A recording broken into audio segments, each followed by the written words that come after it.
Hi everyone, welcome back to another episode of Pass and Pivot. I am joined today by a very prestigious SPAR netball player, Mary Fenter. Thank you for coming to the Pass and Pivot podcast. How are you? I am good, thanks. And yourself? I am well. I am so grateful that you are here and you're joining me for another episode where we get to speak about netball and your career. Oh, thanks for the invite. Anytime. How's New Zealand treating you? How are you doing in New Zealand? Are you enjoying it? How's the weather? Weather is starting to get cold. We had a great sunny day today, but at night it's quite cold and it's getting dark at like 5:30. But yeah, I've been really enjoying it. I'm really enjoying my time here, but looking forward to come home. Yeah, definitely. We're going to get into more of that later. But to start us off, I always ask my guests this question. How did netball start for you? So my mom used to play, or she still plays a little bit of netball, but my mom played netball. So I grew up next to the netball courts. And yeah, when I got to go to primary school, that was the one thing that was on my radar was mini netball.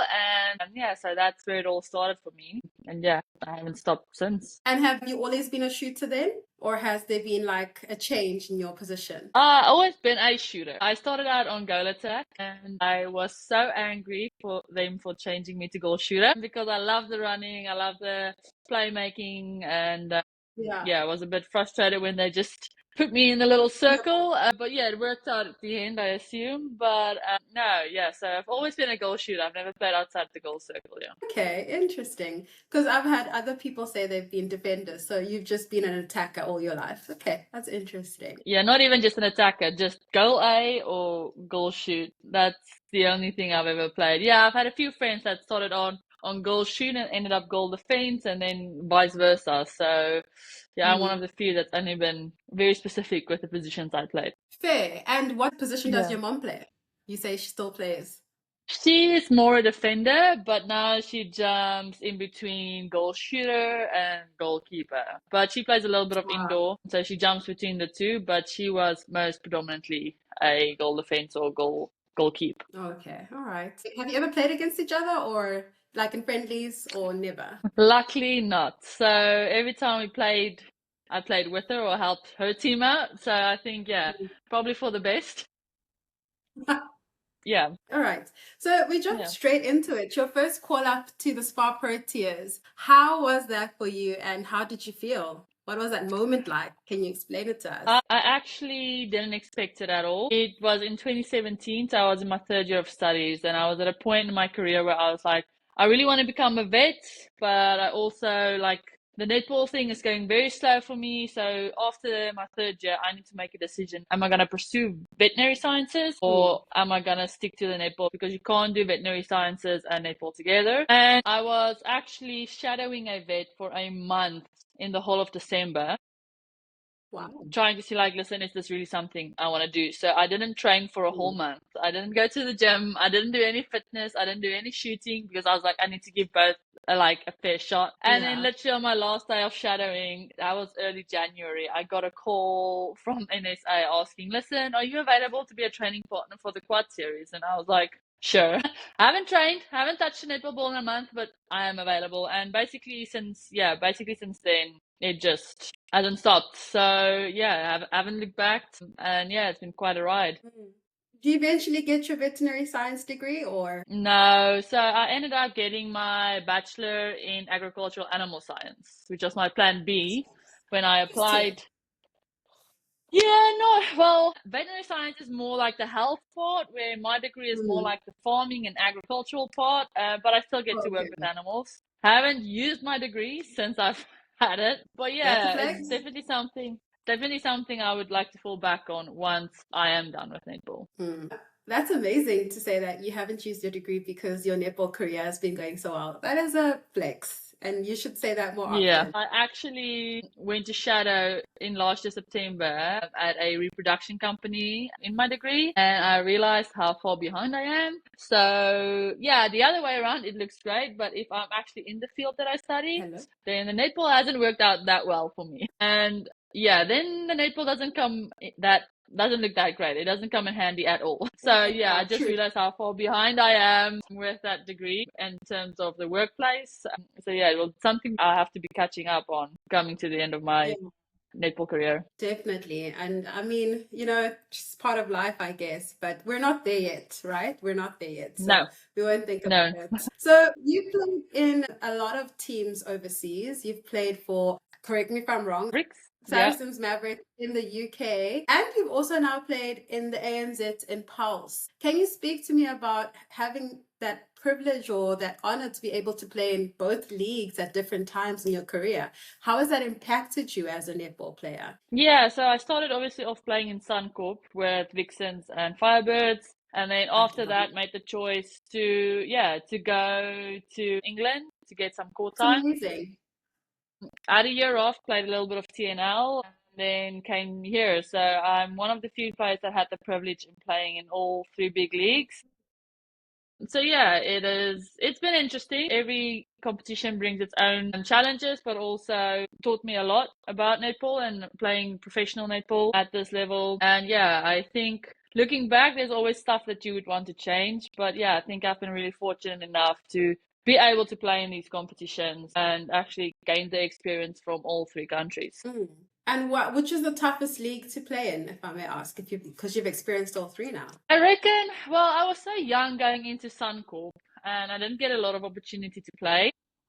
Mm. But that was pretty tough. Like the preseason, just adapting to their style of play and how professional it was and pushing my body to those extremes. I think so far that in terms of physical challenging, that was really tough. Adapting to all that if you're not used to that and coming straight out of uni. So I literally finished at Tux and then went straight to Vixens. So that was quite tough so far. That was the toughest experience, especially playing Vixens. And that was my first year playing professional netball. That was quite tough for me, yeah. Yeah. No, because it's a different playing field in Australia, I'm sure, and New Zealand. It's just Yeah.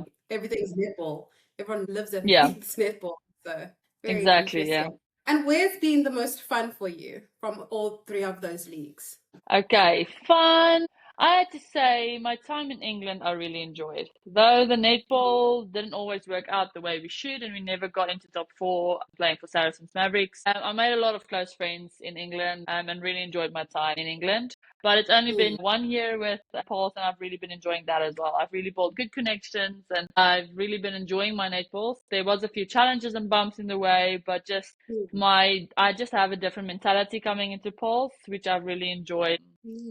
So yeah, there's a little bit of everything, but I think the whole environment I really enjoyed Saracens Mavericks, especially because I stayed there for 4 years as well. So you always go back to something when you go into a new environment, it's quite new, you're still trying to find your feet and trying to adjust. Where if you go back and it becomes familiar ground and you know the people that you're working with, it's quite homey. And because I played for Tux for 5 years and also the Jaguars for 5 years, I like that little family feeling that you have when you just return to the same team. That's also one thing I really enjoy playing for Saracens Mavericks. Okay, that's good. And I watched you at Saracens and you were very good. You were very consistent and I loved watching you in the NSL. I actually, ANZ, it's been so hard for me to watch because your times, guys, what's Yes, happening? I know. It's fucking so busy. I know.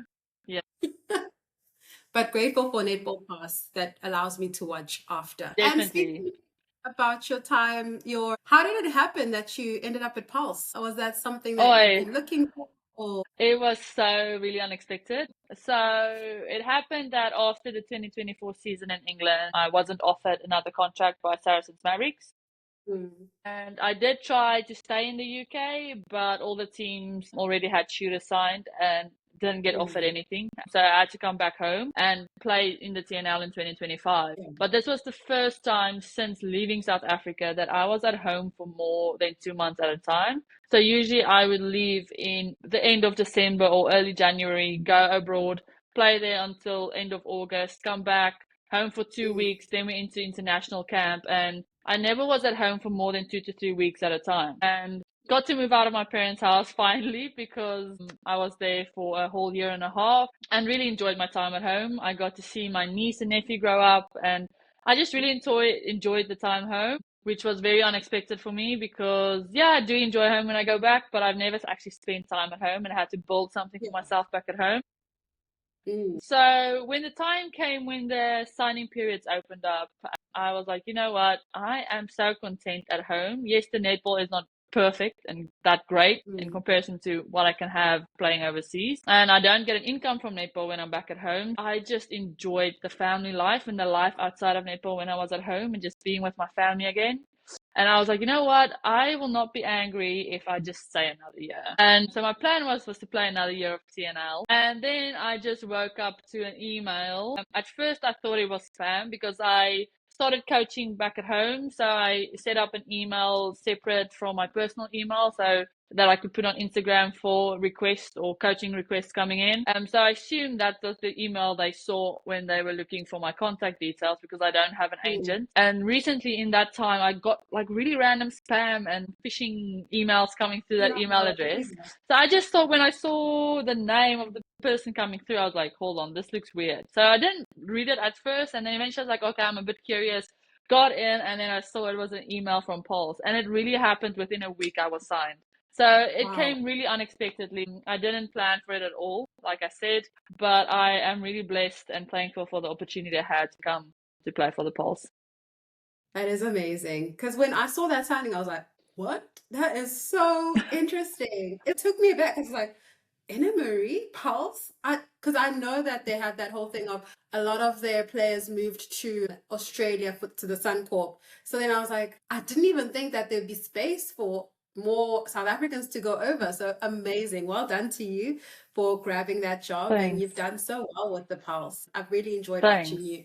Just the relationship you have with Amelia. How is that? It's been interesting. Like, obviously, we're both a little bit on the older side, so we both have our little habits and has built a lot of our own flair in the circle. But yeah, it's been a journey. Like, it's like any combination, it needs to settle. It's not just going to happen spontaneously. But I feel like as the season got on, yes, we didn't do so well as a team, but the connection was there and eventually started building on. And that was the same with Amelia. Like, she's such a workhorse. She has such a high work rate and expectation, not just of herself, but as a captain and of the team as well.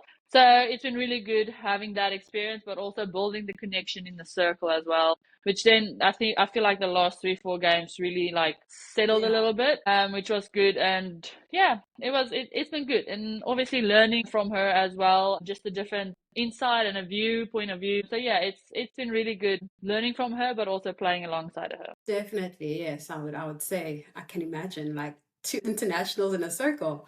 How blessed is Pulse? Yeah. Do you think that going forward, do you think that more South African players to lift their game need to experience an overseas league, whichever, NSL, SSN, or ANZ? Like, I would say yes, just because we don't have a professional career. I think the opportunity a professional career gives a player is to live in this. Like, it's your work to train. It's your work to be fit. It's your work to be at netball, busy with netball, into netball, doing your analysis. Like, you don't have an excuse to not do it. You can't say, listen, I had work from 9 to 5 like we have to do in South Africa. Like, to be able to play professional netball gives you a little bit of a boost in terms of the next step to playing netball. It doesn't mean the girl staying at home and playing at home is not great or not pushing the standards. It just gives you a little bit of an edge in terms of this is my everyday job. And I think it's not going to take away from a player, but I feel like it's really going to just put you a little bit in a better position in terms of making it a job and just focusing on the netball bit. And I think that's where the gap is at this moment between players playing abroad and players playing at home for the Proteas is we want to be able to contest against Diamonds and Jamaica and England and New Zealand, where the players are just playing netball. That's their main job. It's always great to have something on the side just to step a little bit away from the netball court. But like, if you have players that on the netball court every day, not training from 7 to 9 or 5 to 6 in the morning because they had to work during the day, and you can just really spend time on the netball court and in the gym and working on your fitness and working on your skills, it makes a little bit of a difference at the end of the day. And if we can bridge that gap, like, there's a reason why people want South African players. It's not that we lack talent or lack skill. It's just we don't have necessarily the opportunities to do exactly the same as the players do abroad. And I think if we can set that up at home, that will be great for us because we have the talent, we have the skill, we have players that's willing to do it. We just don't necessarily have the funds to make it professional for players back at home. And so, yeah, it's not necessarily that it's a skill thing or a talent thing. It's literally just, it's your everyday life, and it gives you a little bit of an edge. Yeah. Definitely. I agree with you. And I think that's the challenge, is that we can, and that's we've seen in the past years, that we can beat the top four. We are supposed to be where we are, and we deserve it because we work hard. Yeah. Your aspirations going into Commonwealth, you've been named as a training partner with South Africa and in SPAR Proteas. What does that mean for you? Yeah, it's definitely a new position I haven't been in before since joining the Proteas. But at this point in my career, I really just wanted to enjoy my netball again.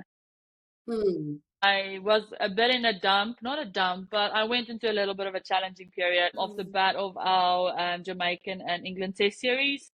And there was a few things that I, in terms of me, mentally had to straighten out and just rewire a little bit some of my things. And yes, I didn't play a whole international season, which was interesting, but also good spending that time at home. But yeah, so coming to Pulse, I really just wanted to enjoy my netball again, focus on me, focus on my job, focus on my work and consistency, which has been challenging coming into a new environment. But yeah, so obviously it's always great to be included in the Protea squad. It's always an honor. It's always great going to a Commonwealth Games. I've been privileged to go to the previous two, and it's a great competition to be part of. So obviously being in the squad, the aim is always to make the team. But at this point, I'm literally, like you said, you're working towards it, but I know there's a lot of players doing really well. We look at Almaray and Relene, they're doing so well overseas. And if I don't make it, I don't make it. But if I do, I'll take the opportunity. But like I said, I just want to enjoy the netball again. And whatever way that looks, I'm going to embrace it, whether I make it or not. But as a player, you always strive to be in those teams. But if it doesn't happen, then I'll just focus on the next thing. And support from home.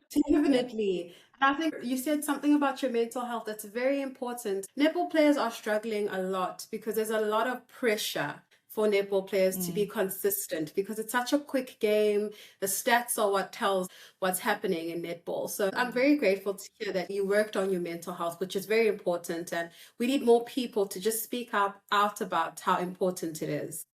Okay, so thank you for sharing that with us. And I really hope that you do make it. It'd be great if you do make it. But if you, as you said, if you don't, you are okay with that. And that's what you want, and that's okay. So if you look at the standard of the TNL in Marie, for the past so long, however it's been, so now it's the TNL for the 8 seasons, but before that it was Brutal Fruit, and you used to play in Brutal Fruit as well.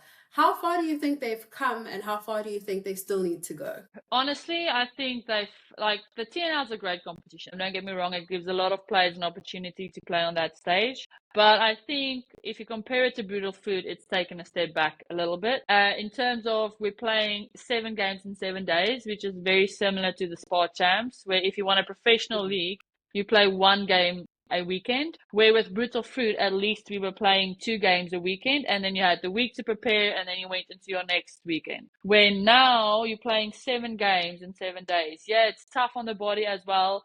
There's a lot of games to be played, but also every province has 2 teams now, and which is difficult on a province that hasn't even been able to compete against Jaguars, Crinums, Fireballs, and Flames, and even Stings. And now you bring in the Kingdom Stars and the Kingdom Queens, and now you have 2 teams, and that's already, we haven't even been able to make Kingdom Stars a really great team yet.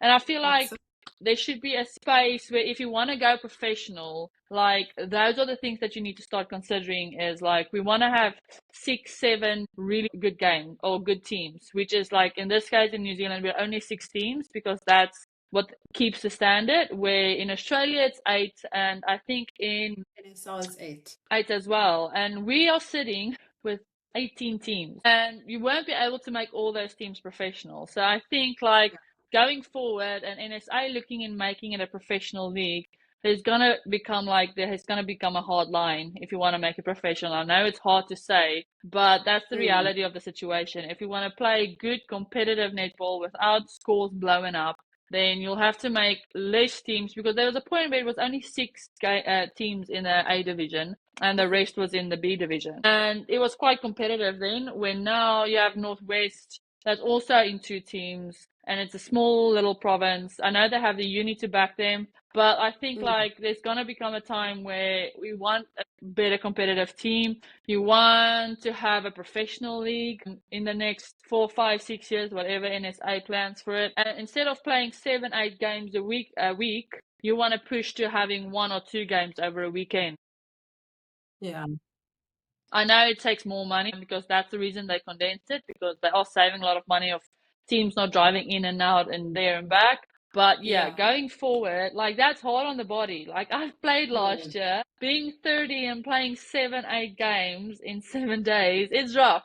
And I was running a few of those games on Goal Attack, which I haven't been playing in a very long time. And it is rough on the body. And then luckily they had a break before they went into semis and finals, which was really good. And I was glad to see that, instead of playing 2, 3 games and then heading into it. But yeah, like if you want to lift the standard, you want fresh bodies, and you can't be playing 6, 7 games and then expect them to be fresh for every match, because if you look at it, the same players are playing every game.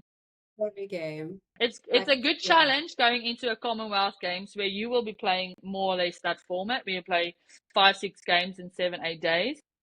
Yeah. But that's a very special occasion. But going into professional league, you look at Australia, you look at New Zealand, you look at England, they're only playing 1 game a weekend. And that gives you the time to analyze. It gives you an opportunity to actually fix stuff and fix the team and fix combinations, and then bring something new to the table the next round, which we don't get. You have less than 24 hours to fix something you've messed up the previous game, which then means you struggle to build something. And if you're like a uni team or haven't been playing a lot together, those get really exposed. And that's what happened to the Jaguars last year. It was a lot of new combinations going into a TNL, and you don't have time to fix that within the 7, 8 days that you're playing, and have to wait for the next bumper weekend before you can really change something. So yeah, like there's a lot, like TNL is doing a really good job at bringing netball to the players, but going into a professional setup, things are going to have to change a little bit, I feel personally, to lift the standard. Yeah. I agree with you. Yes. And that's a great point that you actually are speaking of, that less teams, more intensity, more physicality, and more what fans want to see. So you're right on that. And Marie, like the last question I'd like to ask you is, going forward, are you looking to go into coaching professionally? I heard that you've already started. So are you going to carry on with that, or are you still looking to push in your netball career? So at this point, I'm still just looking to play netball. The coaching is literally just something on the side. Even after netball, I would want to use my degree. I won't go into full-time coaching. Not saying that I will never help somebody, or if somebody helps me to coach a little bit, don't say I won't say no.